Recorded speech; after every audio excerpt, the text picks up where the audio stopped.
आज हम बात करेंगे कलयुग के बारे में। हम सभी जानते हैं कि हिंदू धर्म पूरी दुनिया का सबसे पुराना धर्म है। इससे पहले किसी भी धर्म के होने का कोई सबूत नहीं है, ना ही किसी किताब में, ना ही किसी ग्रंथ में। हमारा हिंदू धर्म 90,000 वर्ष पुराना है। अब हम बात करते हैं कलयुग की हिंदू धर्म में 4 युग के बारे में।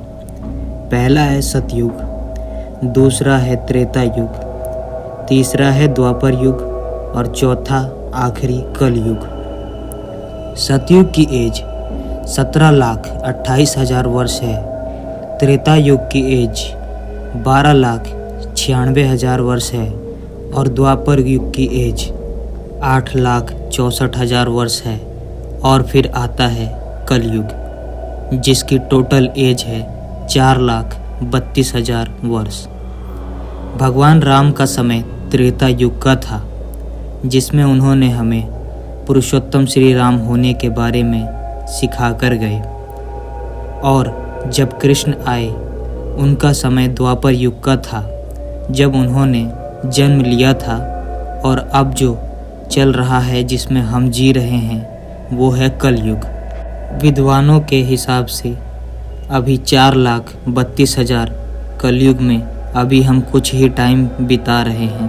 कलयुग के 5,125 साल बीत चुके हैं, यानी अभी ज़्यादा समय नहीं हुआ, क्योंकि कलयुग का 4,26,875 वर्ष बाकी है।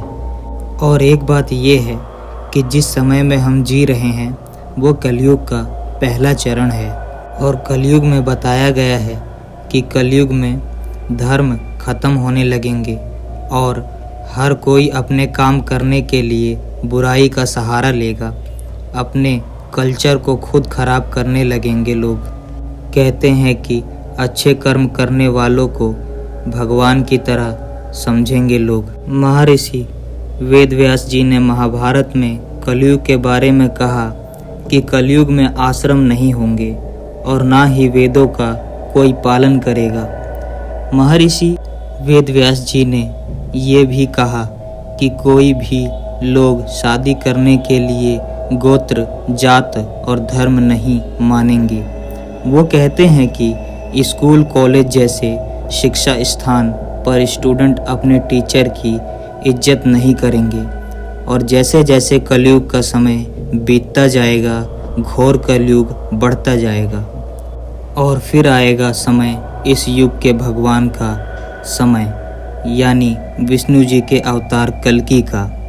क्योंकि हम जानते हैं और ग्रंथ भी हमें बताते हैं कि संसार में जब जब अत्याचार, दुराचार बढ़ा है, तब भगवान ने पृथ्वी पर जन्म लिया है उसे खत्म करने के लिए। भगवान विष्णु ने 10 अवतारों के बारे में बताया जाता है, जिसमें 10वां अवतार कल्कि का है, जो सबसे आखिरी अवतार है।